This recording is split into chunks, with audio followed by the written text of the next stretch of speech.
What happens when a king's paranoia absolutely turns against his own people? Well, history tells us it almost always ends in devastating collateral damage. Right now, we're looking at a deeply chilling historical account where a political power struggle doesn't just stay between two rival leaders. Instead, it spirals completely out of control, catching innocent bystanders right in the crossfire.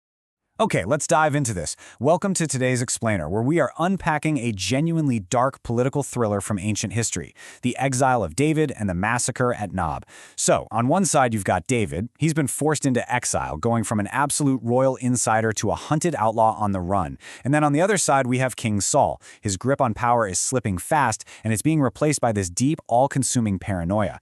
We're going to trace exactly how these two colliding trajectories ultimately resulted in an unthinkable tragedy. Here is our roadmap for today. First, an army of outcasts, then a king's paranoia, followed by the deadly interrogation, the massacre at Nob, and finally, the sole survivor. Let's get right into it. Section 1. An army of outcasts and David's grassroots rise. So David escapes to the cave of Adullam. But he isn't exactly assembling some polished royal army here. He actually attracts a very specific demographic. People in distress, people in massive debt, and the totally discontented. These 400 guys were essentially the marginalized. It was a scrappy, fierce militia of outcasts who all united under this one fugitive leader. Now, being an outlaw obviously means you are constantly on the move. David first travels over to Moab, which strategically steps outside of Saul's jurisdiction, just to get his parents to a safe haven. And once they're secure, a prophet named Gad actually directs him to head right back into the rugged forests of Judah. Moving to Section 2. A king's paranoia and Saul's isolated court. And this brilliantly illustrates the stark contrast between our two leaders. David is organically drawing 400 fierce loyalists to him out in a damp, rugged cave. Meanwhile, King Saul is sitting under a tree in Ramah, literally clutching a spear and accusing his own inner circle of treason. It's wild. One leader commands loyalty, the other demands it through absolute suspicion. Just listen to Saul's direct accusation to his men. He says, "All of you have conspired against me. My son has made a league with the son of Jesse." I mean, it's a striking portrait of a deteriorating mind. Saul is essentially accusing his own son of funding a secret coup and his staff of covering the whole thing up. He trusts absolutely no one. Then in steps Doeg the Edomite, an ambitious official over Saul's servants. He reports to the king that he actually saw David meet with Ahimelech the priest. And not only that, but Ahimelech gave the fugitive food and the legendary sword of Goliath. Now to Saul, this isn't just some act of charity. To him, this is undeniable proof of the conspiracy he's been completely obsessing over. Section 3. The deadly interrogation and Ahimelech on trial. Saul wastes absolutely no time. He summons Ahimelech and the entire priesthood of his father's house, from Nob, dragging them into court, and he just launches into this fierce interrogation. "Why have you conspired against me, you and the son of Jesse, in that you have given him bread and a sword?" In Saul's paranoid mind, the verdict is already locked in. Aiding a fugitive is an act of open rebellion. Now, what's really interesting about this is Ahimelech's completely logical and, frankly, utterly innocent defense. He doesn't deny helping David at all. He defends why he did it. He basically says, "Wait, who is so faithful among all your servants as David?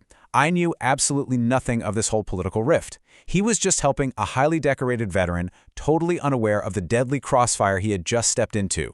Section 4. The massacre at Nob and the fatal order. But you see, logic has zero place in a paranoid court. Saul literally sentences the priest and his entire family to death right then and there. But then we see this incredible moment of moral defiance. Saul's own armed guards flat out refuse to draw their swords against holy men. They just won't do it.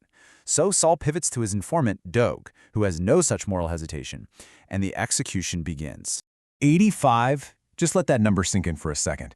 Doeg the Edomite ruthlessly struck down 85 holy men who wore the linen ephod in a single day. All of this because of one leader's unchecked fear and one informant's blind ambition. And the horror honestly didn't stop there. Saul ordered a complete scorched earth campaign on Nob, the city of the priests.